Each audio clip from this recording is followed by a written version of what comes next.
Jaya Gopi Janavallabha Girivanadari Jaya Gopi Janavallabha Girivanadari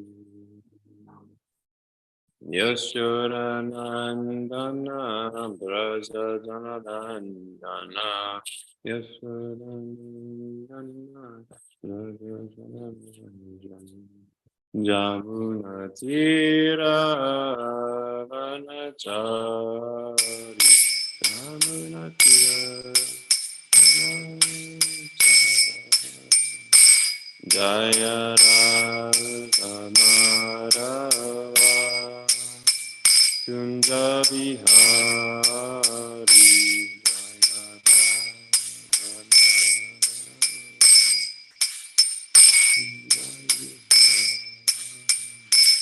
Jaya Gopi Janavallabha Girivanadari Jaya Gopi Janavallabha Girivanadari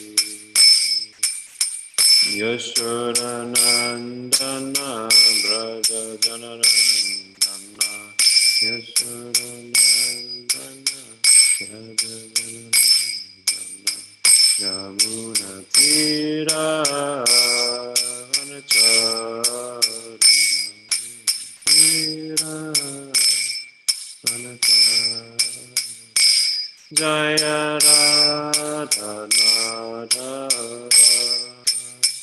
Kunja Vihari Jaya Radha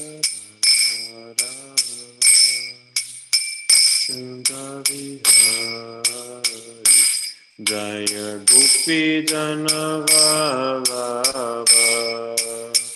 Girivanadari Jaya Gopi Janavallabha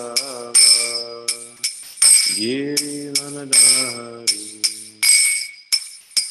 Yashodanandana Braja Janarandana Yashodanandana Braja Janarandana Yamuna Tira Vanachari Tira Vanachari Jaya Radha Madhava Kunja Vihari Jaya Radha Madhava Kunja Vihari Jaya Gopi Janavallabha Girivanadari Jaya Gopi Janavallabha Girivanadari Yashodanandana Braja Janarandana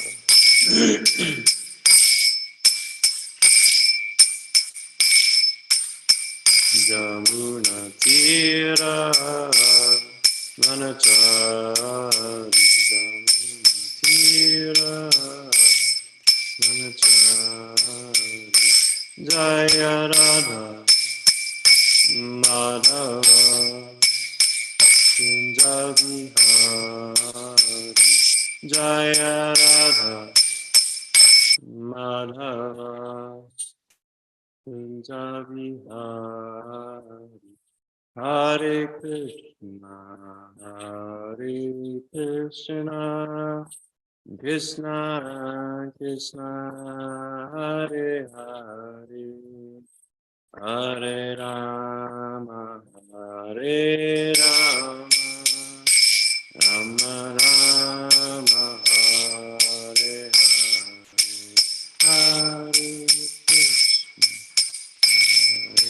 Krishna Krishna Krishna Hare Hare Hare Rama Hare Rama Rama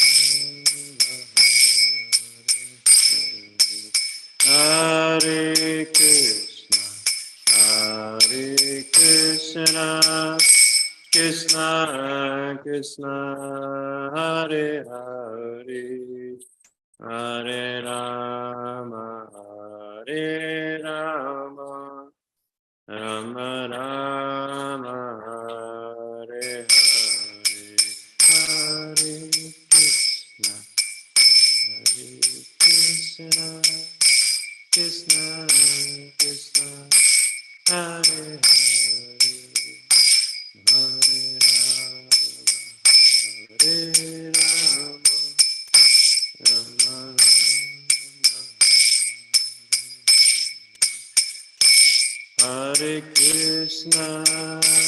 Hare Krishna Krishna Krishna Hare Hare Hare Rama Hare Rama Rama Rama Hare Hare Hare Krishna Krishna Krishna Hare Hare Hare Rama Hare Rama Rama Rama Hare Hare Hare Krishna Krishna Krishna Hare Hare Hare Rama Hare Rama Rama Rama Hare Hare Jaya Prabhupada Jaya Prabhupada Jaya Prabhupada Chila Prabhupada Jaya Jaya Prabhupada Prabhupada Prabhupada Jaya Jaya Prabhupada Jaya Om Vishnupad Paramamsa Paradikacharya Stottasat Shri Srimad A.C. Bhaktivedanta Swami Raj Srila Prabhupada Ki Jaya Jaya Om Vishnupad Paramamsa Paradikacharya Stottasat Shri Srimad Bhaktisiddhanta Saraswati Goswami Raj Srila Prabhupada Ki Jaya Namacharya Shri Haridas Thakur Ki Jai Prem Se Kaho Shri Krishna Chaitanya Prabhu Nityananda Shri Advaita Karara Shiva Sadhguru Bhakti Ki Jai Granthara Srimad Bhagavatam Gaur Premanandi Hari Hari Bol.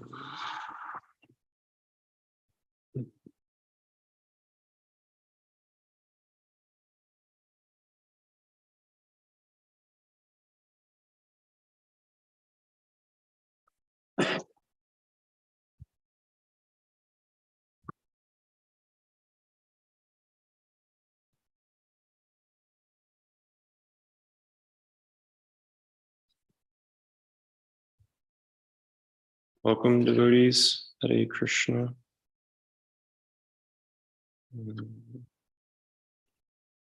Reading from Srimad Bhagavatam, 4th Canto, Chapter 31. What is the name of this chapter? Chapter 31, Narada instructs the Prachetas, verse 1. Maitreya uvacha tata utpana vigyana ashvadhokshaja pashitam smaranta atmaje bharyam visrija pravrajan grihat. Maitreya uvacha tata utpana vigyana ashvadhokshaja pashitam smaranta atmaje bharyam visrija pravrajan grihat. Maitreya uvacha tata utpana vigyana ashvadhokshaja bashitam smaranta atmaje bharyam vishrija pravrajan grihat. Is anyone online who would like to repeat?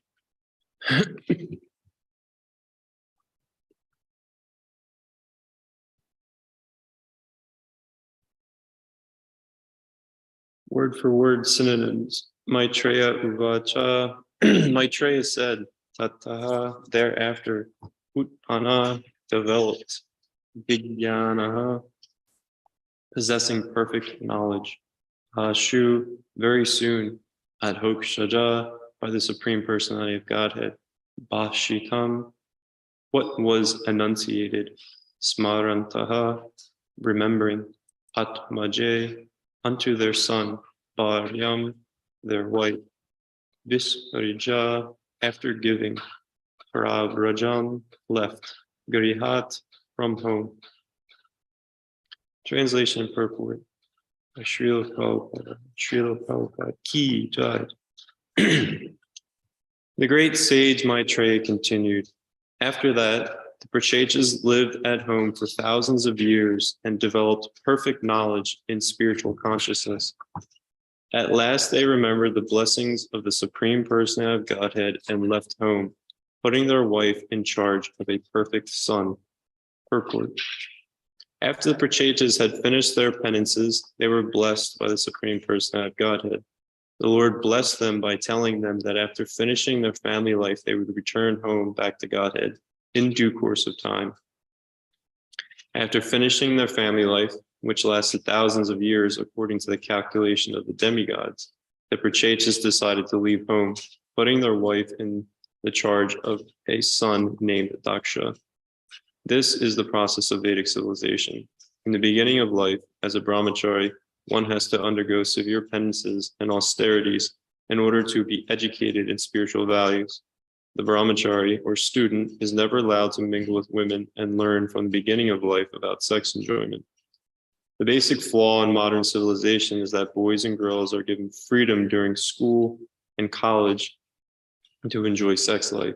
Most of the children are varna sankara, meaning born of undesirable fathers and mothers. Consequently, the whole world is in chaos. Actually, human civilization should be based on the Vedic principles. This means that in the beginning of life, boys and girls should undergo penances and austerities. When they are grown, they should get married, live for some time at home, and beget children. When the children are grown up, the man should leave home and search for Krishna consciousness. In this way, one can make one's life perfect by going home to the kingdom of God. Unless one practices penances and austerities in his student life, he cannot understand the existence of God. Without realizing Krishna, one cannot make his life perfect. The conclusion is that when the children are grown, the wife should be put in the children's charge. The husband may then leave home to develop Krishna consciousness. Everything depends on the development of mature knowledge. King Prachinabarhishat, the father of the Prachetas, left home before the arrival of his sons, who were engaged in austerity within the water. As soon as the time is ripe, or as soon as one has developed perfect Krishna consciousness, he should leave home, even though all his duties may not be fulfilled. Prachinabarhishat was waiting for the arrival of his sons, but following the instructions of Narada, as soon as his intelligence was properly developed, he simply left instructions for his ministers to impart to his sons. Thus, without waiting for their arrival, he left home. Giving up a comfortable home life is absolutely necessary for human beings and is advised by Prahlad Maharaj. Hitvatma patam grihan andakupam. To finish the materialistic way of life, one should leave his so-called comfortable home life, which is simply a means for killing the soul. The home is considered to be a dark well covered by grass, and if one falls within this well, he simply dies without anyone's caring. One should therefore not be too much attached to family life, for it will spoil one's development of Krishna consciousness. Om Ajnana Timanandasya Gyananjana Shalakaya Chakshur Unmeritam Yena Tasmai Shri Guruve Namaha. Jai Shri Krishna Chaitanya Prabhu Nityananda Shri Advaita Gadadhar Shiva Bhaktarinda. Hare Krishna, Krishna Krishna, Hare Hare. Hare Rama, Rama Rama, Hare Hare. Again, welcome devotees. Hopefully I can say something pleasing and useful. I'll restate the translation again. The great sage Maitreya continued. After that, the Prachetas lived at home for thousands of years and developed perfect knowledge and spiritual consciousness. At last, they remembered the blessings of the Supreme Person of Godhead and left home, putting their wife in charge of a perfect son. So the Prachetas underwent intense austerities for pleasing the Supreme Person of Godhead, who was pleased with them and appeared before them, and he gave them wonderful benedictions and instructions to take charge of the kingdom and live in Grihastha ashram until it was time to leave, and they would come back to him. So that's what they did. And it's quite amazing and incalculable for us amount of thousands of years within the calculation of the demigods, which for us is just inconceivable, an extremely long amount of time. And then Krishna promised them that you undergo this service for me, always thinking of me while doing it, and you will come back to me in due course of time. So there's a lot of mention of tapasya in this pastime and in this purport. The Prachetas underwent intense tapasya in order to advance their consciousness, purify themselves, and please Krishna, which did appear before them. And also I wanted to talk a little bit about patience. So tapasya and patience.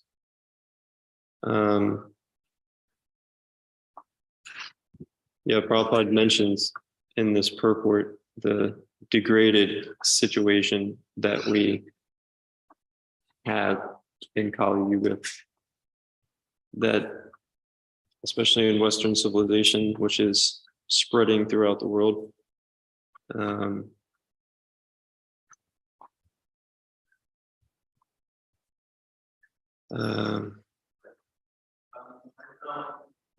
sorry, I was distracted.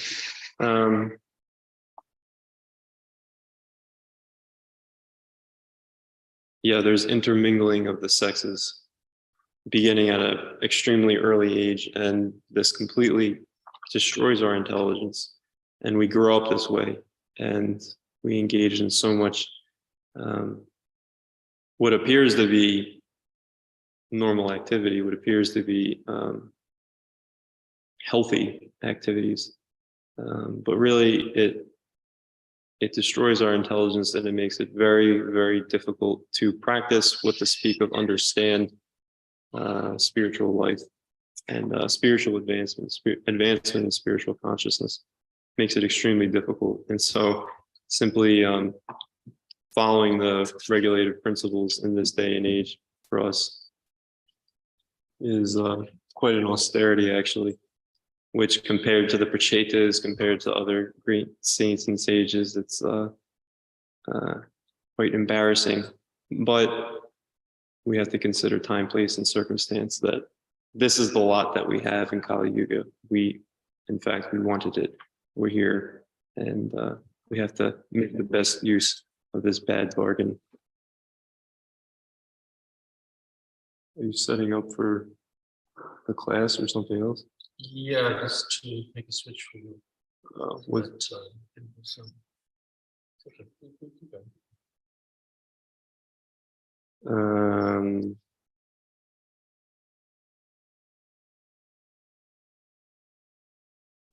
So the Prachetas achieved perfection in the end, but they also engaged in apparently opulent material affairs for a long time. They did, however, engage in tapasya or austerity before this, and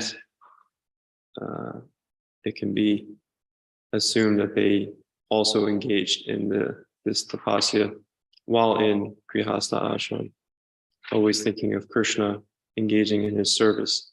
And in the end, they went back to Krishna.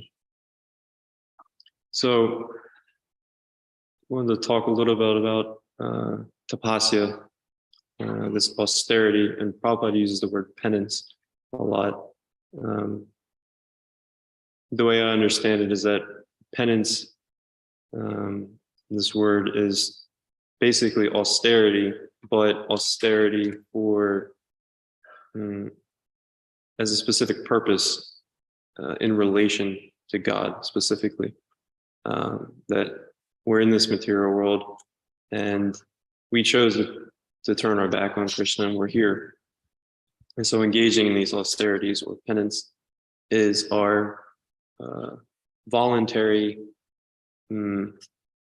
decision to undergo difficulty for the sake of Krishna and for the sake of reestablishing our relationship with him. And so in the second canto, pastime where Lord Brahma appears from the lotus of Vishnu, and he doesn't know about Vishnu, he doesn't know about Krishna, he doesn't know anything necessarily, and he tries to figure out his purpose. And so he engages in tapasya.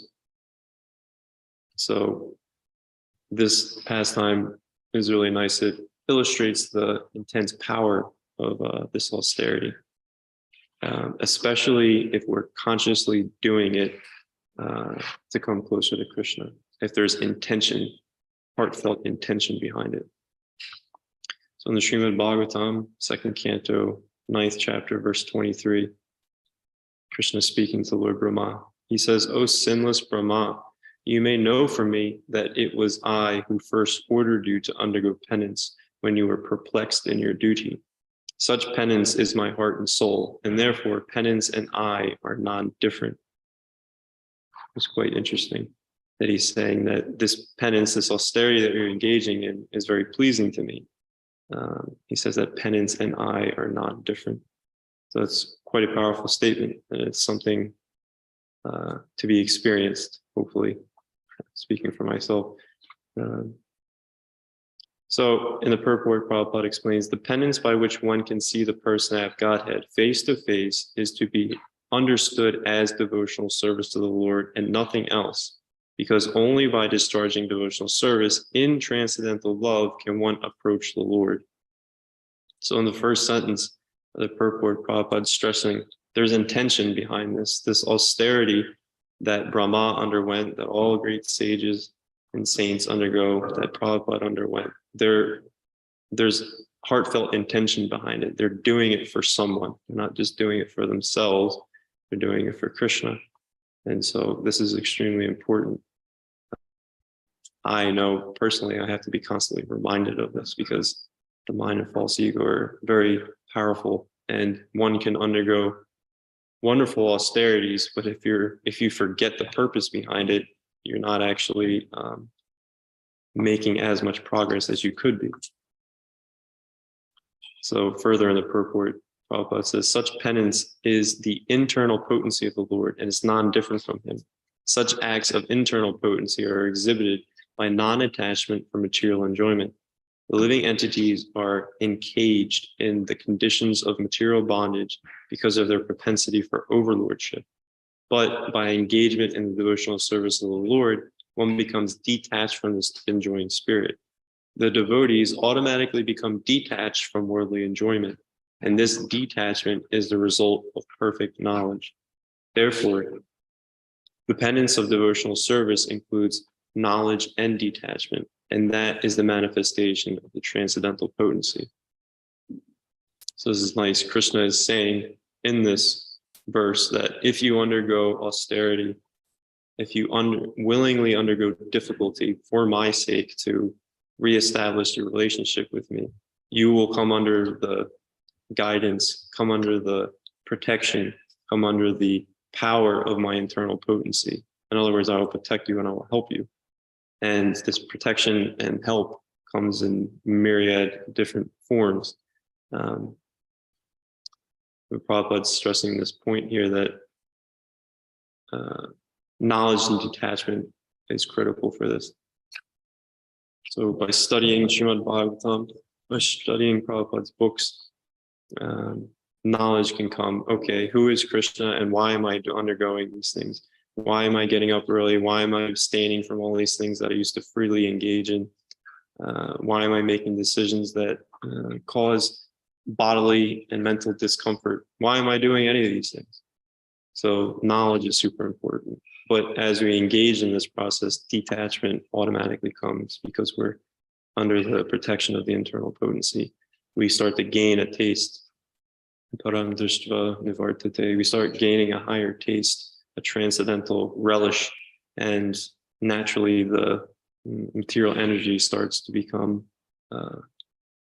distasteful, and we become detached from it.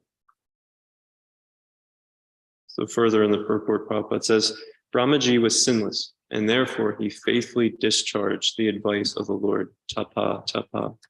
And the Lord, being satisfied with him, awarded him the desired result. Therefore, only love and penance combined can please the Lord, and thus one is able to attain his complete mercy.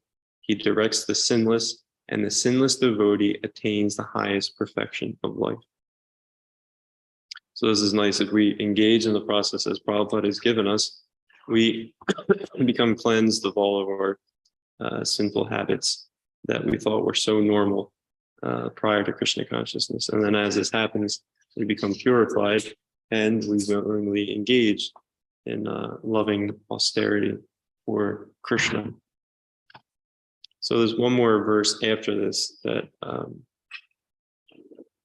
really solidifies the power of this tapasya or penance. This is the next verse, which is 2:9:24. Krishna continues, he says, I create this cosmos by such penance. I maintain it by the same energy, and I withdraw it all by the same energy. Therefore, the potency is penance only. It's quite amazing. Krishna is really stressing this point that when you undergo this austerity for his sake, for the sake of his devotees, when you're doing with intention, it's his potency, it's his internal potency, and this internal potency is extremely powerful. It's quite a profound statement if you really meditate on it. I can't wrap my mind around it, really. But in some way, it makes sense that if you're engaging in a loving relationship with someone, and you willingly do a lot of things that are difficult for you, and you're doing it for the other person, for the sake and pleasure of the other person, naturally that other person is going to be very inclined to reciprocate with you. And of course, if that other person is God, it's a supreme person of Godhead, he can employ his potencies, his immensely immeasurable potencies. So in the purport, Prabhupada says, in executing penance, one must be determined to return home back to Godhead and must decide to undergo all types of tribulations for that end. Even for material prosperity and name and fame, one has to undergo severe types of penances. Otherwise, no one can become an important figure in this material world. Why then should there not be severe types of penances for the perfection of devotional service? An easygoing life and attainment of perfection in transcendental realization cannot go together. The Lord is more clever than any living entity. Therefore, he wants to see how painstaking the devotee is in devotional service. The order is received from the Lord, either directly or through the bona fide spiritual master. And to execute that order, however painstaking, is the severe type of penance. One who follows the principle rigidly is sure to achieve success in attaining the Lord's mercy. So this is really nice encouragement for us that sometimes we can get discouraged and be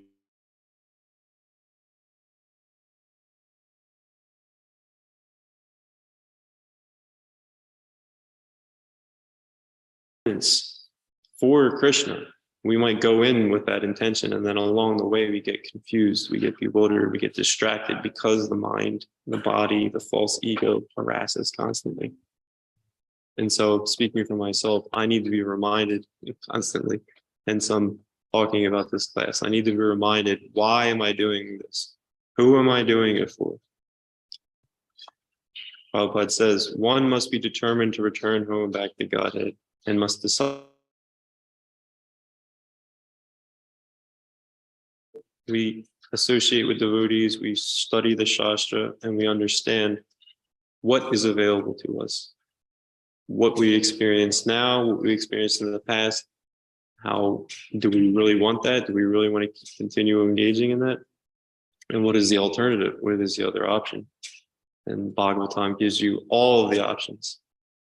In one way, Bhagavatam is completely non-sectarian in that it gives you the whole panorama. You want mystic powers, you want to go to the heavenly planets, you want to do this, you want to do that. Here's the whole panorama. Here's the whole thing. But here's also Krishna Lila. Here's the greatest of great, inconceivably greatest thing that you could possibly ever be a part of. You can also have that if you want.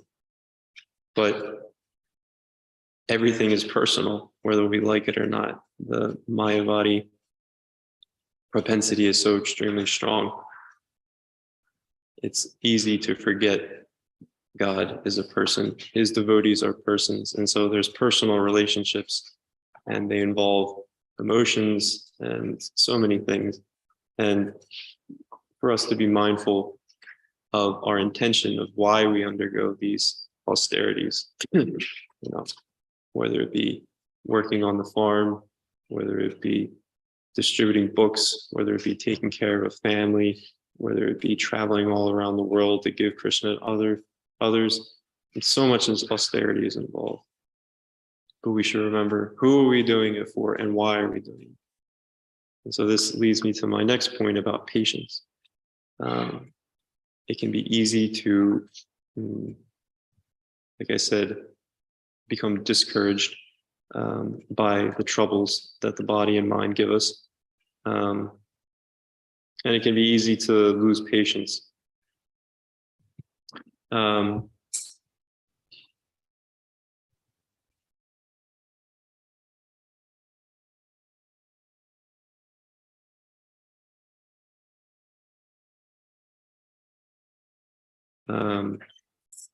share a couple of things that came up. Patience can be built by cultivating the mode of goodness. And the more we cultivate the mode of goodness, the more we try to stay in the mode of goodness, the more patience we will accumulate, and the more patience we will be able to utilize in executing the process of Krishna consciousness. So in a purport in the third canto, Prabhupada explains, the exact meaning of the word sattvena, goodness, is given by Sridhar Swami as being synonymous with dharyena, or patience. This is very interesting. Sridhar Swami is saying that sattvena, the mode of goodness, is the same, is synonymous with patience. Prabhupada continues, one must perform devotional service with great patience. One should not give up the execution of devotional service because one or two attempts have not been successful. One must continue. Sri Rupa Goswami also confirms that one should be very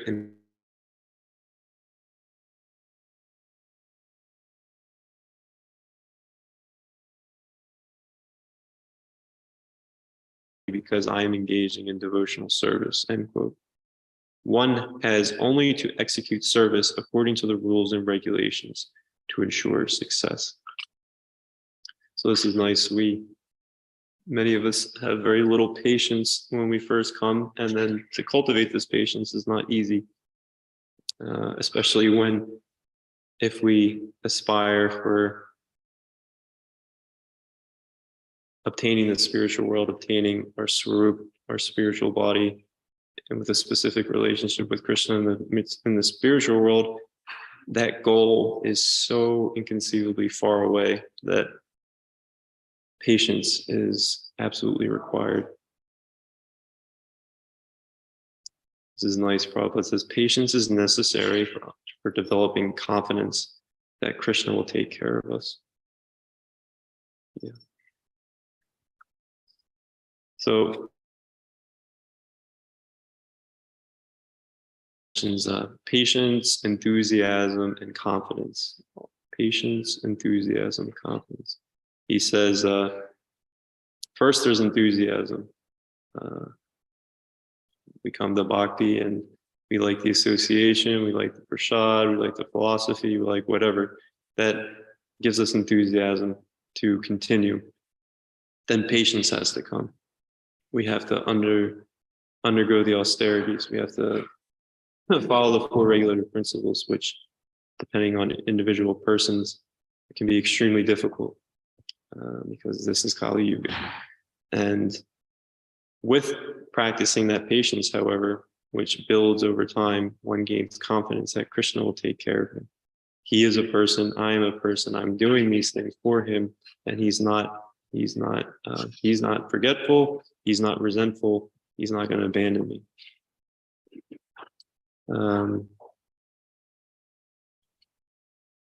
So the next part about patience, I'll read some verses from the CC, but I wanted to share one realization that I had this week about patience, is that this patience is crucial for cultivating a personal relationship. We can see that in our lives with other devotees and even non-devotees. Patience is required for any personal relationship. And one can have the intense desire to obtain their swarup, obtain their personal relationship with Krishna in the spiritual world, and that's great.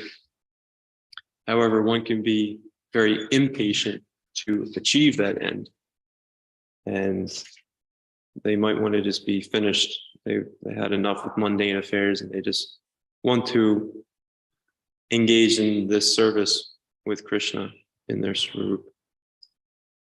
However, this impatience is also a bit impersonal, if you think about it, because this impatience to go that far, that quickly or immediately, denies Krishna the opportunity to use you as his instrument, use you as his devotee, and it denies Krishna the opportunity to reciprocate with you while you're in the material world. So this impatience is actually a form of or manifestation of impersonalism, because ultimately, if you're going to reach that goal and have that personal relationship with Krishna, it's a personal relationship. You have to be mindful that he might want to use you in certain ways here in the material world. In fact, the most exalted devotees claim they're happy with being in the material world as long as they have their relationship with Krishna. That is extreme personalism. That is true love. So anyway, I just wanted to share that. Continuing with patience, in the Chaitanya Charitamrita, there's a nice pastime with Raghunath Das before he becomes Goswami. So Raghunath Das had a very nice material situation. He had a beautiful, loving wife. He had a nice family. He had nice income. However, he was also a pure devotee of Lord Chaitanya, and he wanted nothing more than to have personal, intimate association with Lord Chaitanya. He wanted nothing else, and he tried to get that, but his mother, his father, his family employed, because they were wealthy especially, they employed all sorts of ways to keep him in his grihastha, to keep him with his wife, to keep him in his home, to keep him engaged in his material duties. And he would literally try to escape them, but the family employed watchmen, employed guards to catch him when he tried to run away and tried to join Lord Chaitanya. So, but then Lord Chaitanya comes to him and says, I appreciate your enthusiasm to be with me. However, stay where you're at. In due course of time, you'll be able to come to me. In other words, be patient. So in the Madhya Lila, 16th chapter, starting at verse 234, I'll read some verses from this chapter, starting at verse 234. For 7 days, Raghunath Das associated with Sri Chaitanya Mahaprabhu in Shantipur. During those days and nights, he had the following thoughts. Raghunath Das thought, how shall I be able to get free from the hands of the watchman? How shall I be able to go with Sri Chaitanya Mahaprabhu to Nilachal? Since Sri Chaitanya Mahaprabhu was omniscient, he could understand Raghunath Das's mind. The Lord therefore instructed him with the following reassuring words. Quote, be patient and return home. Don't be a crazy fellow. By and by, you will be able to cross the ocean of material existence. You should not make yourself a show bottle devotee and become a false renunciant. For the time being, enjoy the material world in a befitting way and do not become attached to it. Sri Chaitanya Mahaprabhu continued, within your heart, you should keep yourself very faithful, but externally, you may behave like an ordinary man. Thus, Krishna will soon be very pleased and deliver you from the clutches of Maya. So this is quite profound. It ties, I didn't plan on this, but last week I talked about yukta vairagya, proper renunciation, using material energy for Krishna's pleasure. And then this week, when I looked up patience in my notes, this pastime came up, and it also involves yukta vairagya. But Lord Chaitanya is saying, look, I appreciate your loving devotion. I understand you want to be with me. You want to be in personal contact with me. This is wonderful. I also want it too. However, before that happens, I want you to stay at home. I want you to engage in your material affairs and think of me, be attached to me, do these things for me. And then eventually, when the time is right, you'll be able to come to me. So be patient. Let me use you as an instrument.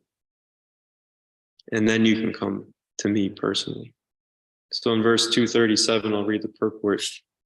237 says, be patient and return home. Don't be a crazy fellow. By and by, you will be able to cross the ocean of material existence.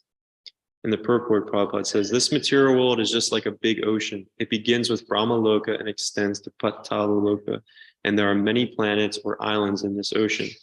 Not knowing about devotional service, the living entity wanders about in this ocean, just as a man tries to swim to reach the shore. Our struggle for existence is similar to this. Everyone is trying to get out of the ocean of material existence. One cannot immediately reach the coast, but if one endeavors, he can cross the ocean by Sri Chaitanya Mahaprabhu's mercy. One may be very eager to cross this ocean, but he cannot attain success by acting like a madman.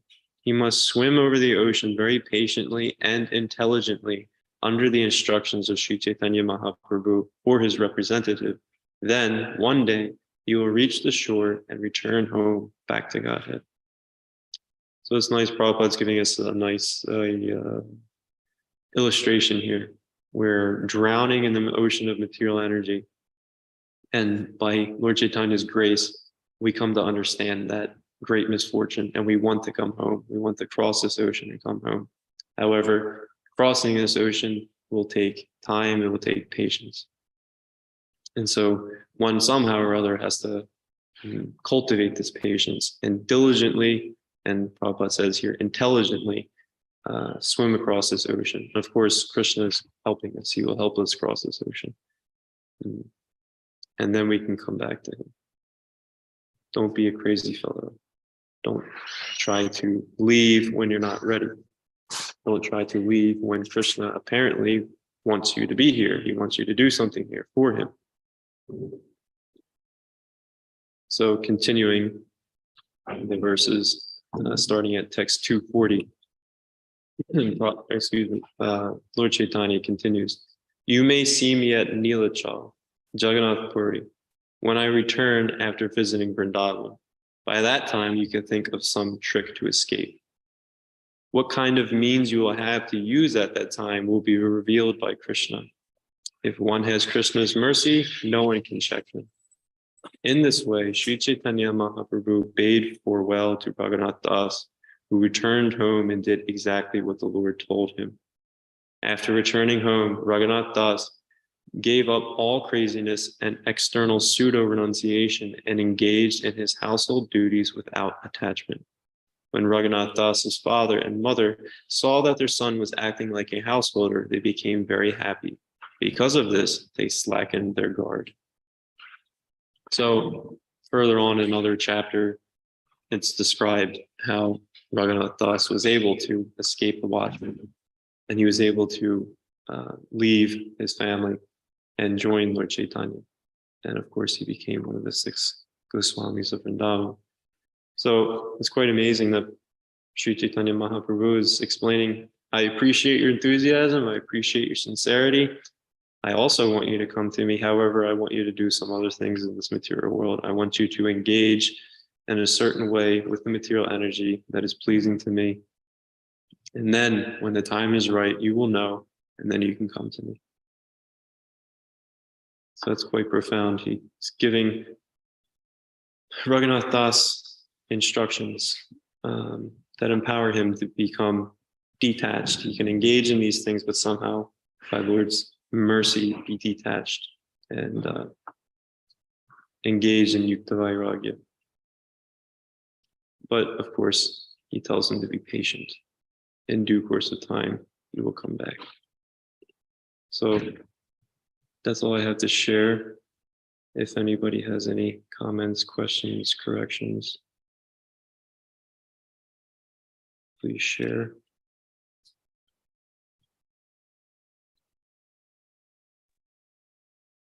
Oh, I'd like to thank you for a very nice class. I especially enjoyed hearing pastime of Raghunath Das Goswami and hearing the references to Srimad Bhagavatam. This is process that Srila Prabhupada explained to us for giving class and speaking in general spiritual subject matters that support our assertions with scriptural references. And that, of course, was always Srila Prabhupada's practice, that whenever he spoke, he would make references to specific verses and the words of previous acharyas and statements from Shastra. Srila Prabhupada spoke about this very often, usually giving the a lawyer that when a lawyer is arguing in a court of law, make reference to the books of law, and that a successful lawyer is that lawyer who can who knows the law books well and can assert a particular point by supporting it with references to previous findings recorded in the law books. So he always encouraged us to learn the books to the extent that we would be able to do that, that we would be able to support our assertions with specific references. It's an important practice in spiritual life. So whenever I hear Bhagavatam class, I kind of, I don't know, I have in my mind like I'm kind of checking off boxes in my head. Maybe I shouldn't be so judgmental. I don't know. I really appreciate when classes are done nicely according to Srila Prabhupada's direction, and so I make a point of looking for references to Shastra, because sometimes we make all kinds of assertions. We'll talk about all kinds of things. Very often we give lots of examples, all kinds of stories, and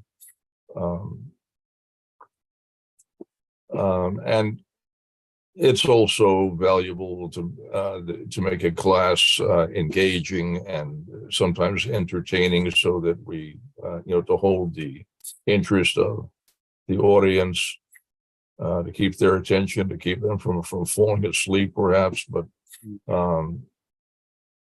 Srila Prabhupada really appreciated if a class was made very authoritative by specific scriptural references. Then what is said is very powerful and authoritative. So I appreciate your class for lots of such content, lots of specific references to Shastra. Thank you very much. I don't really have anything to add or a question, but thank you for your encouragement. I appreciate it. Hare Krishna.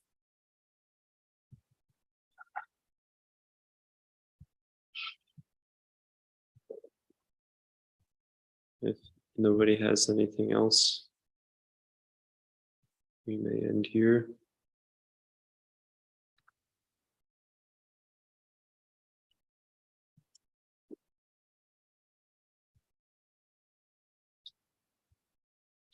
You're welcome, Devaki Preeti. Thank you for joining. Okay. Srimad Bhagavatam ki jai. Oh, one more thing. Yeah. As many of you already know, I'm going to Philadelphia to finish my bachelor's degree. So I humbly request the blessings of the devotees. I very much need your support. Hare Krishna. Prabhu, what are you studying? What is your major? My major is biology, so I'm finishing my bachelor's degree in biology. Hare Krishna. There you go.